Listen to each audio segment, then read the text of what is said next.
वाचा कल्पतर्पस्य कृपा सिन्धुभ्येव च पतितानां पावनेभ्यो वैष्णवेभ्यो नमो नमः। ओम अज्ञानतिमिरान्धस्य ज्ञानाञ्जनशलाकया चक्षुरुन्मीलितं तस्मै श्रीगुरुवे नमः। ओम नमो भगवते वासुदेवाय। ओम नमो भगवते वासुदेवाय। ओम नमो भगवते वासुदेवाय।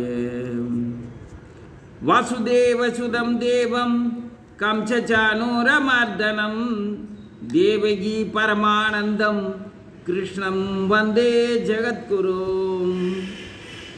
कात्यायनी महामाये महायोगिनी अधीश्वरी नंदगोपसुतं देवी पदिंदे गुरुदे नमः।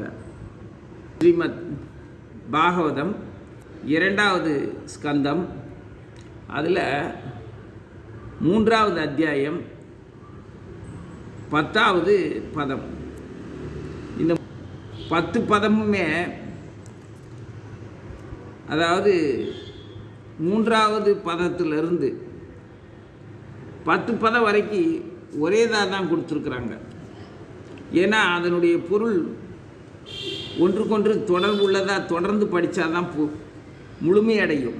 அப்படிங்கிறதுனால முதல்ல அத்தியாயத்தின் முதல் பகுதியாக முதல் வார்த்தை ஸ்ரீ சுகதேவ கோஸ்வாமி என்ன சொல்கிறாருன்னா, பரீட்சித் மகாராஜனை பார்த்து மரணத்தின் வாயில் இருக்கக்கூடிய மதிநுட்பம் உள்ள மனிதனுடைய கடமையை பற்றி உன்னுடைய விசாரணைக்கு ஏற்றவாறு நானும் பதில் சொல்லியிருக்கிறேன், இன்னும் சொல்கிறேன் கேளு அப்படின்னு ஆரம்பிக்கிறார். நாம் ஸ்ரீமத் பாகவதம் 18,000 ஸ்லோகத்தை ஆயுள் முழுவதும் படித்தாலும், நமக்கு வழங்கப்பட்ட வாழ்நாட்கள் முழுவதும் படித்தாலும் நமது புத்திக்கு எட்டுற வரைக்கும் நம்மளால் முழுமைங்கிறத சொல்ல முடியாது. முழுமை என்ன, அதில் ஒரு சிறு பகுதியை கூட நமக்கு முழுமையாக எடுத்துக்க முடியாது. 18,000 ஸ்லோகம் பாகவதம் முழுமையே நான் சொல்லலை, நமது முழுமை நம்மளை முழுமைப்படுத்தி கொள்ள முடியாது. பகவானுடைய செய்தியை வாங்கி நம்மளை முழுமைப்படுத்திக்கிறதுக்கு முடியாது. ஏன்னா நம்மளுடைய கொள்ளளவு எவ்வளோ இருக்குதுன்னா நம்ம ஆத்மா அளவுக்கு தான் இருக்குது. ஆத்மாவினுடைய அளவு எவ்வளவு?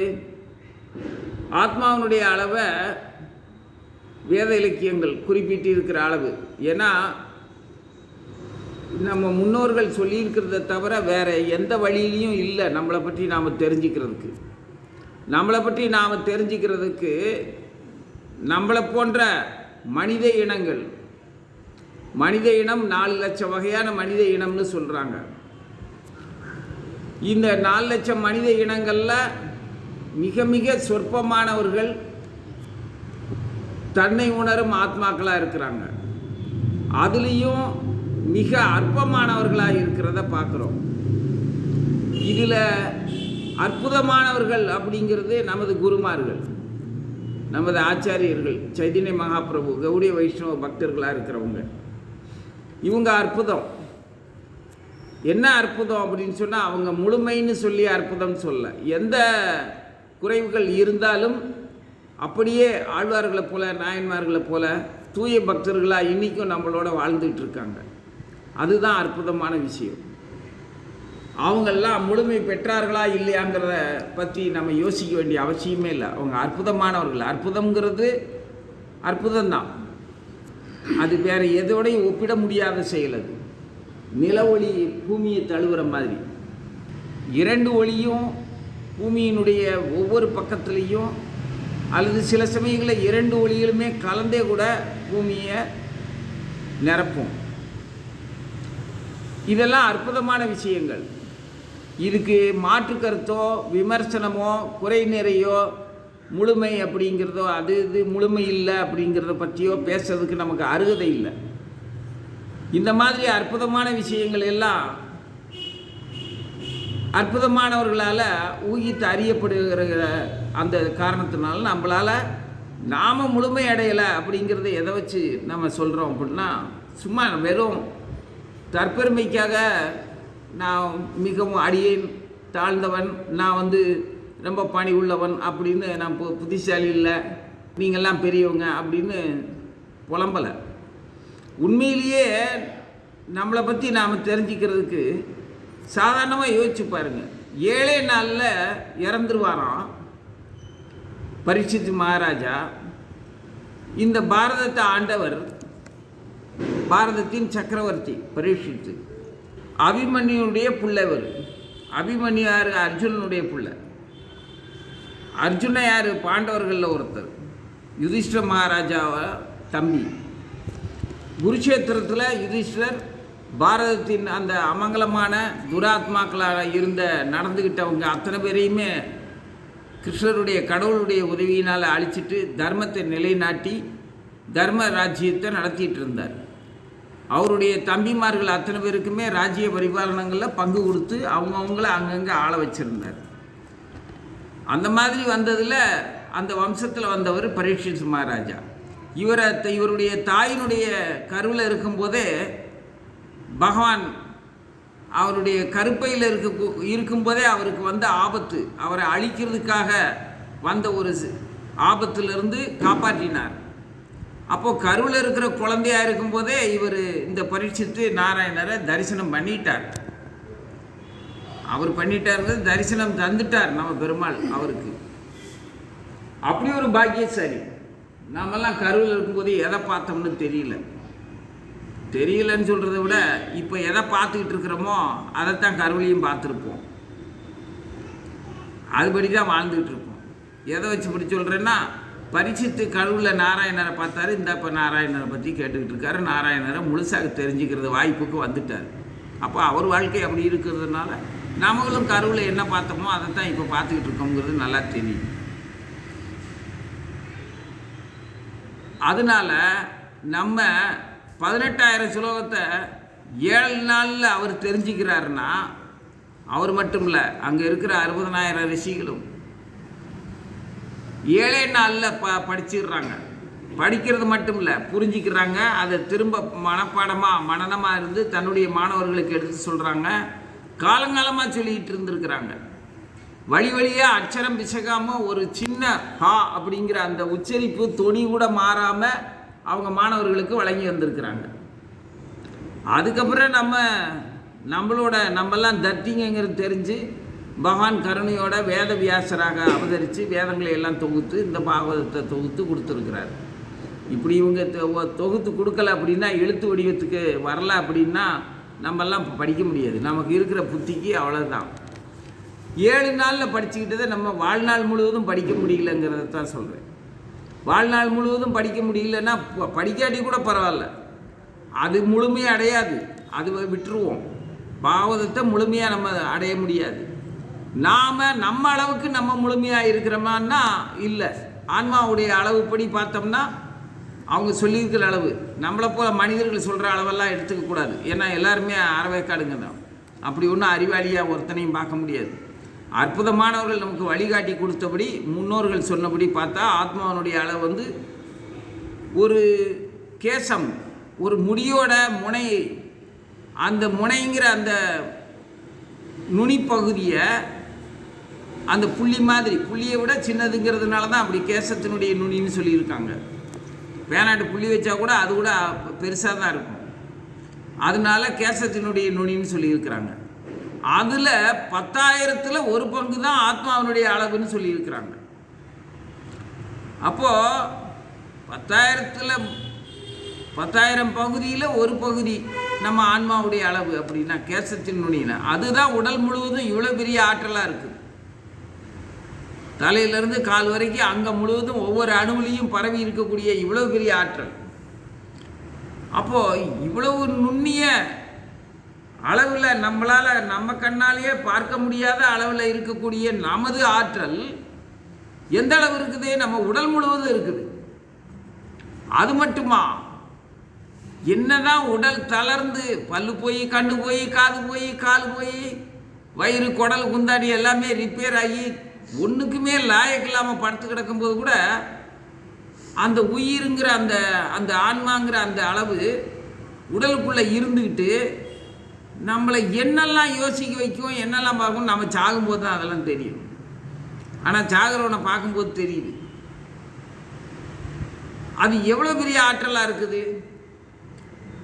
அப்போ கண்ணுக்கு தெரியாத நுண்ணிய அளவு இருக்கக்கூடிய இந்த ஆத்மாவுக்கே இவ்வளவு அளவு இருந்ததுன்னா, இவ்வளவு வேகமும் இவ்வளவு சக்தியும் இருந்துச்சு அப்படின்னா அது இயங்க முடியுது. பாத்திரம், கோபம், வஞ்சகம் கூட கிடக்கிறவனுக்கு கூட வருது. காம இன்பத்துக்கான ஏக்கம் வருது. அடுத்து தன்னோட வாரிசுகளோட வாழ்க்கை மேலே ஆசையோ அல்லது பொறாமையோ அல்லது பழிவாங்கிற உணர்வோ வருது. இத்தனையும் அந்த வருது. இத்தினுண்டு அந்த ஆத்மாவுடைய இதுவே கொஞ்சம் பெரிய, இன்னும் கொஞ்சம் சைஸ் கொஞ்சம் பெருசாக இருந்ததுன்னு வைங்க, ஆத்மாவுடைய சைஸு என்ன ஆகும்? என்ன அப்போ பரமாத்மாங்கிறவருக்கு எவ்வளோ ஆற்றல் இருக்கும்? பரம ஆத்மா அளவில்லாத ஆத்மாவுடைய அவருடைய நம்ம அளவை சொல்ல முடியுது இவ்வளோ நுண்ணியதுன்னு. ஆனால் அணு அளவு இருக்கக்கூடிய இந்த ஆத்மாவுக்கு இருக்கிறதுக்கு முன்னால் பரம அணுவாக இருக்கக்கூடிய பரமாத்மானுடைய ஆற்றல் எவ்வளோ பெருசாக இருக்கும்? அதெல்லாம் நம்ம நினச்சி பார்க்க முடியாது. அதனால இந்த அற்புதமானவர்கள் சனகாதி முனிவர்கள் நைமிசாரண்யத்தில் அத்தனை சௌனக ரிஷிகள் எல்லாருமே பரீட்சித்தும் சுகதேவ கோஸ்வாமியும் பேசுகிறத கேட்டுக்கிட்டு இருக்கிறாங்க. அப்போ அவர் சொல்கிறார், பரீட்சித்து மகாராஜ், ஏன்னா கேள்வியே ஆரம்பத்தில் சுகதேவ கோஸ்வாமிகிட்ட அவருடைய கேள்வியே என்ன, பரீட்சித்தினுடைய கேள்வி என்னன்னா, மனிதன் மரணத்திற்கு முன், அதாவது மரணம்ங்கிறது அடிக்கடி பல தடவை வருது. மரணம் பல தடவைங்கிறது இல்லை, பல்லாயிரம் பிறவிங்கிறது எத்தனையோ தடவை மரணத்தை சந்திச்சுக்கிட்டு இருக்கோம். அப்போ மரணத்துக்கு முன் அப்படின்னா எந்த மரணத்துக்கு முன்னால், எத்தனாவது மரணத்துக்கு முன்னால் எதை தெரிஞ்சுக்கிறது? அப்படி கிடையாது. இப்போ நீ மரணத்தை வரவேற்கிற அளவுக்கு புத்திசாலியாக கெட்டிக்காருன்னா அதை முன்னாடியே தெரிஞ்சுக்கிட்டு இத்தனை நாளில் இத்தனை மணி நேரத்தில் எனக்கு நான் அந்த உடலை விட்டுட்டு போக வேண்டிய கட்டாயம் வந்துருச்சு, அதை நான் வரவேற்கிறேன், அது எனக்கு தேவை, அதுக்குள்ளே நான் என்ன வெற்றி பெறணுமோ அதை தெரிஞ்சுக்கிறேன் அப்படின்னு சுகதேவ கோஸ்வாமிகிட்ட பரீட்சித்து மகாராஜா கேட்குறாரு. இந்த மரணம் தான் முக்கியமான மரணம்.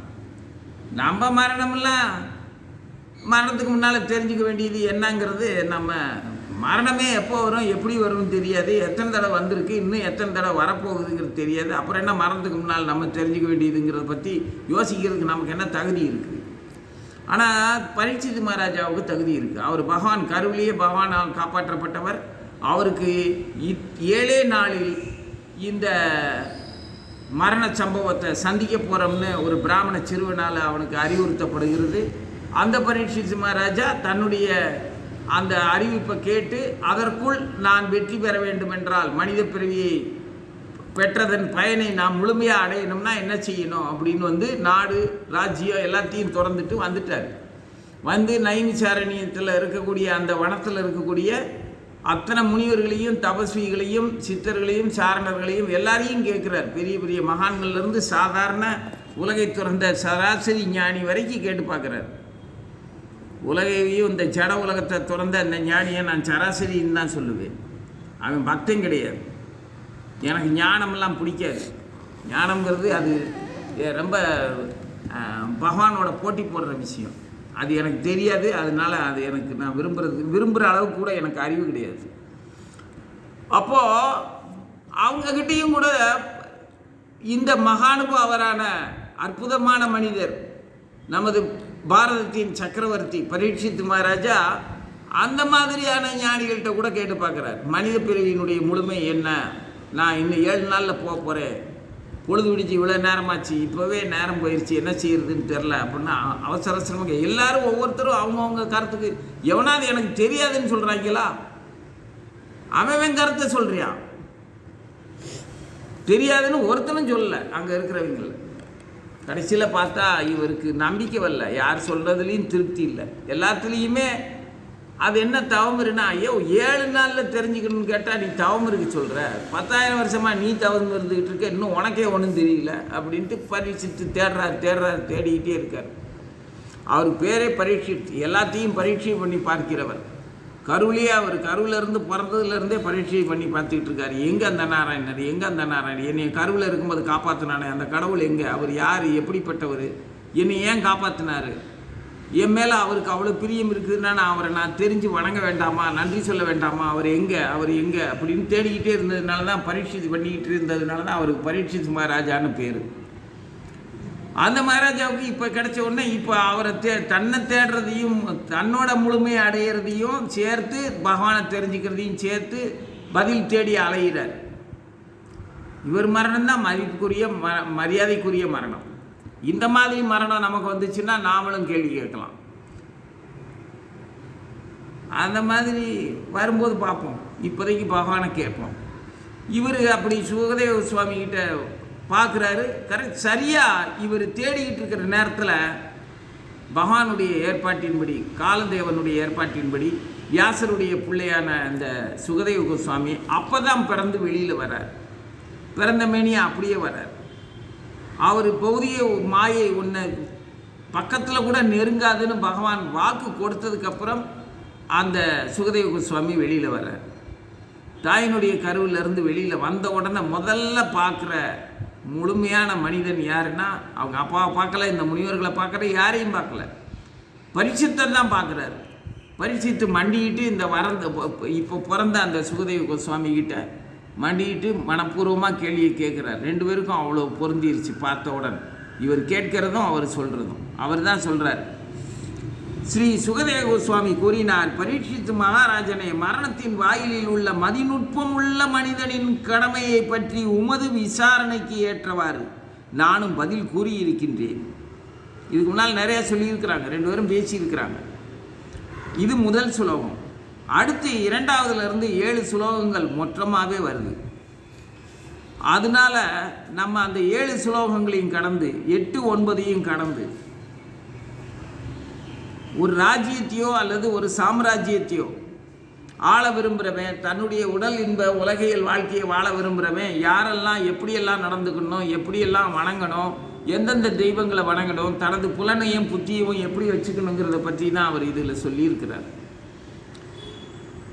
நாம் இன்றைக்கி தெரிஞ்சுக்க விரும்புகிறது என்னன்னா, அதெல்லாம் தேவையில்லைன்னு சொல்லலை. நம்ம தான் முழுமையடைகிறதுக்கு இன்னும் முழுமையான நம்ம இத்தினுண்டு ஆத்மாக்குள்ளே இருக்கக்கூடிய சக்தியில் எவ்வளோ தான் முழுமையடையுது.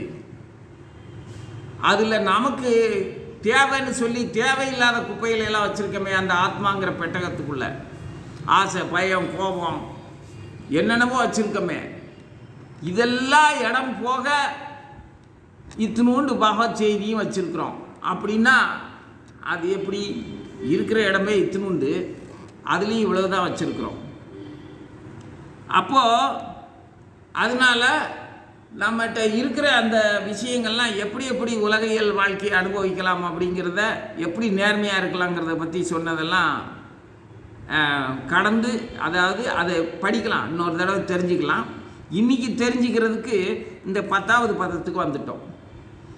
அதில் என்ன சொல்கிறாரு அப்படின்னா, தெளிந்த புத்தியுள்ள ஒருவன் போதிக ஆசையில் நிரம்பியவனாகவோ, போதிக ஆசைகளே இல்லாதவனாகவோ அல்லது முக்தியை விரும்புபவனாகவோ இருந்தாலும் அவன் எல்லா வழிகளிலும் பரம பூரணராகிய முழுமுதற் கடவுளையே வழிபட வேண்டும். வேறு வழியே இல்லை அவனுக்கு. இதுதான் இந்த 10வது சுலோகம். இதில் சொல்லியிருக்கிறது, பகவான் ஸ்ரீ கிருஷ்ணர் பகவத்கீதையில் புருஷோத்தமர் அல்லது பரமபுருஷர் என்று வர்ணிக்கப்பட்டுள்ளார். பகவானின் உடலில் இருந்து வெளிப்படும் கதிர்களான பிரம்மஜோதியில் அருவவாதிகளை கலக்கச் செய்து அவர்களுக்கு முக்தி அளிக்கக்கூடியவரும் அவரே ஆவார். ஒளி வீசும் சூரியனின் கதிர்கள் சூரிய மண்டலத்தில் இருந்து சுதந்திரமானவை அல்ல என்பது போலவே பிரம்மஜோதியும் பகவானில் இருந்து வேறானதல்ல.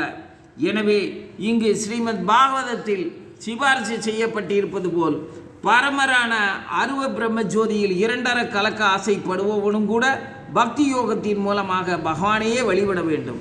எல்லா பூரணங்களையும் பூரணத்துவங்களையும் அளிக்கும் மார்க்கம் பக்தி யோகமே என்று இங்கு அழுத்தி சொல்லப்படுகிறது. முந்தைய அத்தியாயங்களில் கர்ம மற்றும் ஞான யோகங்களின் முடிவான இலட்சியம் பக்தி யோகமே என்று கூறப்பட்டது. மேலும் வெவ்வேறு தேவர்களுடைய பல வகையான வழிபாடுகளின் முடிவான நோக்கமும் பக்தி யோகமே என்று அழுத்தம் திருத்தமாக அறிவிக்கப்படுகின்றது. தன்னுணர்வுக்குரிய மிக உயர்ந்த மார்க்கமாக இருப்பதால் பக்தி யோகம் இங்கு சிபாரிசு செய்யப்பட்டுள்ளது. எனவே ஒருவன் ஜட இன்பத்திலோ அல்லது ஜட பந்தத்திலிருந்து முக்தி அடைவதிலேயோ தீவிர ஆசை கொண்டவனாக இருந்தாலும் கூட அவன் பக்தியோக முறைகளை உறுதியுடன் மேற்கொள்ள வேண்டும். அகாம என்பவன் ஜட ஆசை இல்லாதவனாவான். ஓர் உயிர்வாளி இயற்கையாகவே புருஷம் பூரணம் என்று அழைக்கப்படும் பூரண புருஷனின் பின்ன பகுதியாக இருக்கின்றான். எனவே உடலின் அங்க உறுப்புகள் அல்லது உடலின் பின்ன பகுதிகள் இயற்கையாகவே முழு உடலுக்கு சேவை செய்வதற்கென இருப்பதைப் போலவே பரம ஜீவனுக்கு தொண்டாற்றுவதை தனது இயற்கையான தொழிலாக ஒரு ஜீவராசி கொண்டுள்ளான். எனவே நிராசை என்பது கல்லை போன்று அசையாமல் இருப்பதை குறிக்காது. உண்மை நிலையை உணர்ந்து பரமபுருஷரிடமிருந்து கிடைக்கும் திருப்திக்காக ஆசைப்படுவதை மட்டுமே அது குறிக்கின்றது. ஸ்ரீல ஜீவ கோஸ்வாமி அவருடைய சந்தர்ப்பத்தில் பஜனீய பரம புருஷாக மாத்திர ஸ்வகத்வம் என்று நிராசையை விளக்கியுள்ளார். பரமபுருஷரின் சந்தோஷத்தை அனுபவிப்பதால் மட்டுமே தான் சந்தோஷமாக இருப்பதை ஒருவன் உணர வேண்டும் என்பதையே இது குறிக்கின்றது. ஜீவராசியின் இந்த உள்ளுணர்வு சில சமயங்களில் அவனுடைய பந்தப்பட்ட நிலையிலும் வெளிப்படுத்துகின்றது. இத்தகைய உள்ளுணர்வானது பொதுநலம், தயாள குணம், பொது உடைமை தத்துவம் போன்ற வழிகளில் புத்தியில் தாழ்ந்தவர்களின் பக்குவமடையாத மனங்களில் வெளிப்படுத்தப்படுகின்றன. ஆக மொத்தத்தில் பகவானுடைய அங்கமாக இருக்கக்கூடிய இந்த பின்னப்பகுதிகள், தனது ஜீவர்கள் எல்லாமே இந்த நுண்மையான ஆன்மா நாம தான். நாம் பரம ஆன்மாவினுடைய ஒரு பின்னம்னு தெளிவாக சொல்கிறாங்க.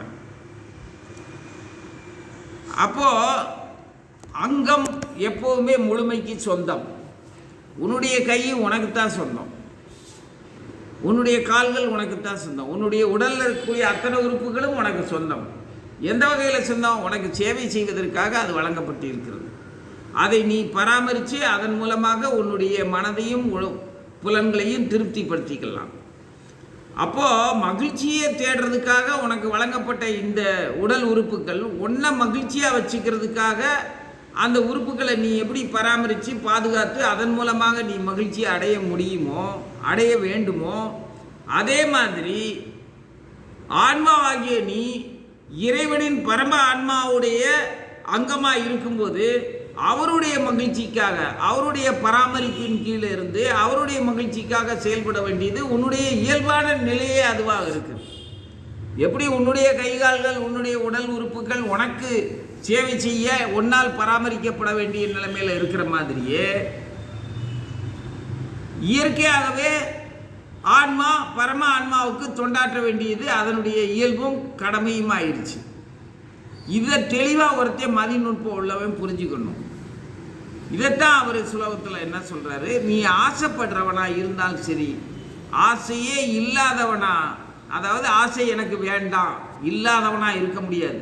ஆசைங்கிறது வேண்டாம், அது சலிப்புனாலேயோ அல்லது விரக்தியினால் அது கிடைக்காது அப்படிங்கிறதுனால அல்லது பயத்தினால சிறு ஆசைப்பட்டு திரும்ப திரும்ப செத்து பிழைக்கிறது சங்கடமாக இருக்குது அப்படின்னு சொல்லி செயலாற்றுறதுக்கு, பிறக்கிறதுக்கு இறக்கிறதுக்கு வேலை மணிக்கிட்ட வேலையாக இருக்கே அப்படின்னு நினைக்கிற முட்டாள் அவன் நான் பிறக்க வேண்டாம் இறக்க வேண்டாம்னு சொல்லிட்டு சும்மா இருக்க விரும்புவான். அந்த மாதிரி தான் ஞானம் கொண்டு போய் அவனை விட்டுரும். அந்த இதில் அவன் சும்மா இருக்க விரும்புகிறவனோ ஆசை இல்லாதவன்னு சொல்லிக்குவான். ஆசை இல்லாதவன் இல்லை, ஆசையே ஒழிச்சு வச்சுக்கிட்டேன், ஆசையை விட்டுட்டு ஆசைப்படுறதுக்கு அவனுக்கு ஆற்றல் இல்லை. ஆற்றல் இல்லைன்னா அவன் ஆற்றலை அந்த ஆசைக்கு பயன்படுத்த விருப்பம் இல்லை.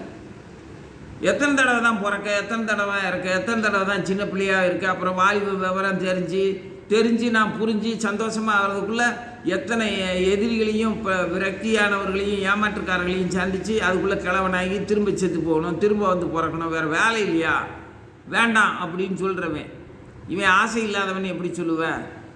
அந்த மாதிரி ஆசை இருக்கிறவே நான் அதை அனுபவிக்கணும், இதை அனுபவிக்கணும், அப்படி இருக்கணும், இப்படி இருக்கணும், எல்லா மக்களை விட நான் சிறந்தவனாக இருக்கணும், மற்ற மக்கள் எல்லாம் என்னால் பாராட்டப்படணும், என்னை பார்த்து எல்லாரும் ஆசைப்படணும், அவ்வளோ நல்லவனாக நான் வாழணும் அப்படின்னு, அவ்வளோ பணக்காரனாக வாழணும் அப்படின்னு ஆசைப்படுறது ஒரு வகை. எனக்கு இதெல்லாம் வேண்டாம் அப்படின்னு சொல்லி எவ்வளோதான் முயற்சி பண்ணாலும் இதெல்லாம் எனக்கு கிடைக்கவே மாட்டேங்குது, அப்புறம் எதுக்கு அது அப்படின்னு சொல்லிட்டு வேண்டாம்னு விட்டுட்டு போகிறது ஒரு வகை. இல்லை இறைவனோட ஒன்றாக கலக்க வேண்டும் அப்படிங்கிறது ஒரு வகை. அப்போது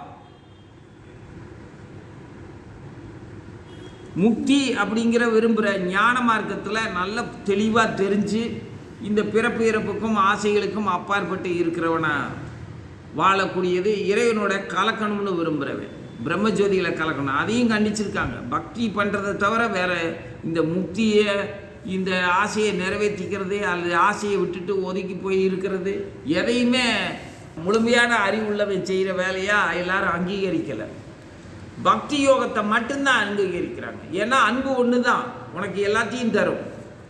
அன்பு ஒன்றை ஆர்ப்பரிக்க விடாது, ஆசைகளால் துன்பப்பட விடாது. அன்பு ஆசைகள் நிறைவேறாமல் போக விடாது. அன்பு ஆசைகள் எல்லாத்தையும் குமிச்சு வச்சுக்கிட்டு தனக்கு மட்டும்தான், நான் மட்டும்தான் இன்பமாக இருப்பேன் அப்படின்னு தான் தோன்றித்தனமாக அப்படி நினைக்க விடாது. அன்பு அன்பில் எதுவுமே இல்லை, வம்பு.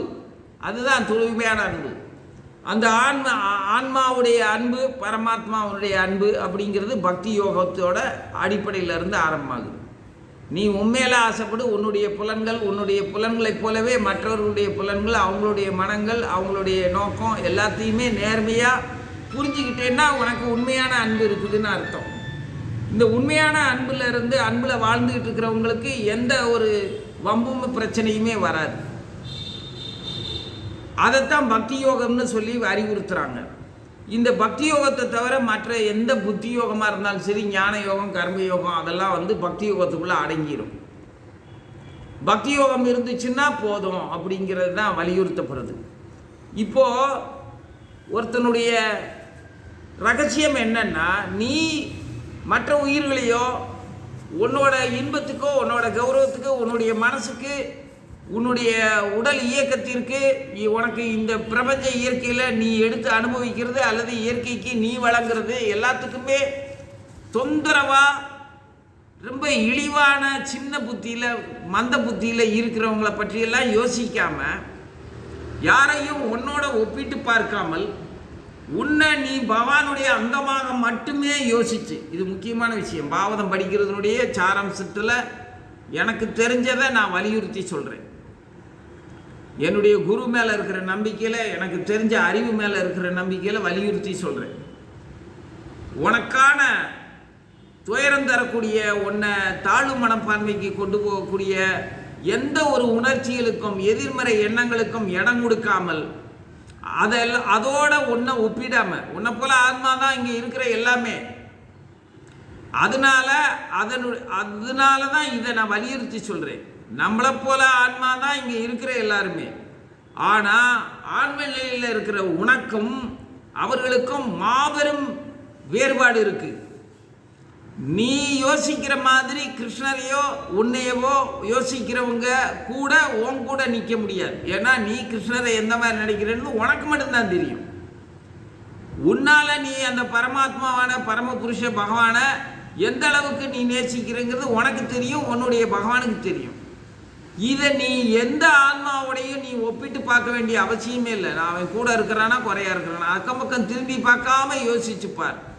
அப்படி யோசிச்சு பார்த்தீங்கன்னா, உன் உடலால புலன்களால உன்னை நீ எப்படி மகிழ்ச்சியாக வைத்துக் கொள்ளுகின்றாயோ, அதற்காக நேர்மையான வழியை தவிர வேற எந்த வழியவும் தேர்ந்தெடுக்காம இறைவனால் வழங்கப்பட்ட வழியில மட்டுமே வாழ்க்கையை அமைத்துக் கொள்ளுகின்றாயோ, அப்பதான் நீ முழுமையா உனக்கு தொண்டாற்றுகிற மாதிரியே உன்னுடைய புலனுக்கு, உன்னுடைய உடலுக்கு தொண்டாற்றுவதை போலவே உன்னால, உன்னுடைய புலன்களால, உன்னுடைய மனதால, உன்னுடைய அறிவால, உன்னுடைய ஆற்றல் மொத்தத்தையுமே பரமபுருஷ பகவானுக்கு தொண்டாற்ற பயன்படுத்த முடியும்.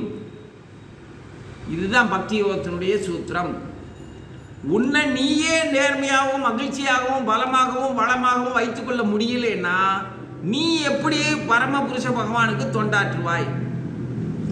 அப்படி உன்னுடைய நோக்கம் உன்னுடைய உடலையும் புலன்களையும் மட்டுமே வலிமைப்படுத்திக்கணும், நான் இன்பத்தை அனுபவிக்கணுங்கிற இருந்தா அது பகவானை விட்டுட்டு உன்னுடைய சின்ன புத்தி. ஐயோ பாவம், குழந்தை தானா ஆசைப்படுது, பகவான் அதுக்கும் அனுமதி அளிக்கிறார். சரி, அவன் சந்தோஷமா இருக்கட்டும்.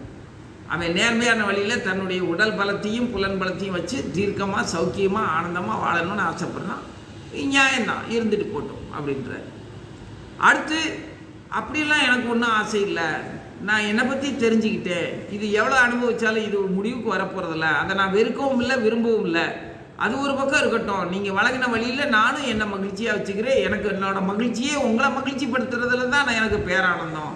என்னுடைய தற்காலிக புலன்களை நிறைவேற்றிக் கொள்வது, இன்பத்தை நிறைவேற்றிக் கொள்வது எனக்கு ஒரு ஆனந்தம் இல்லை. அதை விட பேரானந்தத்தை நான் உங்ககிட்ட அனுபவிக்கிறேன் அப்படின்னு சொன்னால் அவனுக்கும் சரி, வா என்னோட ஆனந்தமாக இருப்போம் அப்படின்னு ஆனந்தத்துக்கு குறைவில்லாமல் பகவான் அதுக்கும் அருள்கிறார். நீயா சந்தோஷமாக இருக்கணுமா, சரிங்கிறார். எங்கூட சந்தோஷமாக இருக்கணுமா, சரிங்கிறார். பகவானோட சந்தோஷமாக இருக்கணும், சரிங்கிறார். இல்லை எனக்கு இந்த உங்கூட மகிழ்ச்சியாக இருக்கிறதையும் உன்னையும் நான் மாயையாக தான் நம்புகிறேன், என்னையும் மாயையாக தான் நம்புகிறேன். நீ பல மாயக்காரனாக இருக்கிற. ஒரு சமயம் எல்லா ஜீவர்களுக்கும் ஒவ்வொரு மாதிரி நடத்துகிற. உன்னை பற்றி என்னால் முழுமையாக தெரிஞ்சுக்கிறதுக்கு எனக்கு அறிவு இல்லை. நான் முழுமையாக எதுவுமே இல்லாமல் உன்னோட கலந்துடணும். உன்னோட ஆற்றலில் ஒரு பகுதியாக ஆயிடணும். எனக்கு தனிப்பட்ட இருப்பு வேண்டாம். சரி வா, தண்ணியில் இழப்பு அப்படிங்கிறத நீ விரும்புகிற, வந்துரு. முக்திங்கிற பேரில் என்னுள் வந்து உறங்கு, உனக்கு இன்னொரு நாள் தாரேன். இந்த 3 வகைக்கும் ஒருத்தன் முயற்சி செய்கிறதா இருந்தால், जय श्री कृष्ण चैतन्य प्रभु नित्यानंद श्री अद्वैत गदाधर शिवाचार्य गौर भक्त वृंदा हरे कृष्णा कृष्ण कृष्ण हरे हरे हरे राम राम राम हरे महाप्रभु திருவடியே சரணம்னு சொல்லிட்டு நல்லா மகாமந்திரத்தை சொல்லி பகவான் கிருஷ்ணரை வழிபடு. இந்த 3 நிலையில் நீ எந்த நிலையில் இருந்தாலும் சரி, முக்தியை விரும்பினாலும் சரி, ஆசையை விரும்பினாலும் சரி, அல்லது ஆசையே இல்லாதவனாக விரும்பினாலும் சரி, எந்த நிலையை அடைவதாக இருந்தாலும் நீ வெவ்வேறு தேவர்களையோ வெவ்வேறு வகையான தவங்களையோ விரதங்களையோ ஒன்றுமே செய்ய வேண்டாம். எந்த மதமோ, எந்த ஜாதியோ, எந்த இனமோ, எந்த பூஜை முறைகளோ, எந்த யாக யஜ்யங்களோ எதுவுமே எல்லாம் சிறப்பு தான். அந்த பாதையெல்லாம் ரொம்ப சுற்றுப்பாதை, உனக்கு கடினமான பாதை. பேசாமல் நாமத்தை சொல்லு, சைதன்ய மகாபிரபுவை நினச்சிக்கோ, கிருஷ்ணரையே முழுமையாக வழிபடு. உனக்கு எல்லா வேத ஞானமும், முக்தியை பற்றியும், புத்தியை பற்றியும், பிரபஞ்சத்தினுடைய ஆற்றலை பற்றியும் முழுமையான வெற்றி, பூரணமான வெற்றி உனக்கு மனித பிறவியில் கிடைக்கக்கூடிய பாக்கியம் இதுதான். அது இப்போ முழுமுதற் கடவுள் பகவானையே வழிபட வேண்டும் அப்படின்னு முடிச்சுட்டார். அதனால மகாமந்திரத்தை தொடர்ந்து சொல்லுங்கள். நம்ம உண்டு, நம்ம பக்தி உண்டு, நம்ம பகவான் உண்டுன்னு வாழலாம். இந்த உடல் ரீதியான உபத்திரவங்களை பொருட்படுத்தாமல் பகவானால் வழங்கக்கூடிய ஆனந்தத்தை அனுபவிச்சுட்டு சௌக்கியமாக அந்த நம்ம மனதாலையும் புலனாலையும் எப்போவுமே பகவானுக்கு தொண்டு செய்வோம். பகவான் நாமத்தை சொன்னால் அவர் மகிழ்ச்சி அடைவார். அவரை பற்றிய நாமத்தின் வைபவத்தை மற்றவர்களுக்கு சொல்லி பகிர்ந்து ஒருத்தருக்கொருத்தர் சொல்லி மகிழ்ச்சி அடைஞ்சாலும் அதுலேயும் அவர் மகிழ்ச்சி அடைவார். அதுதான் அவருக்கு திருப்தி. ஓம் நமோ பகவதே வாசுதேவாய.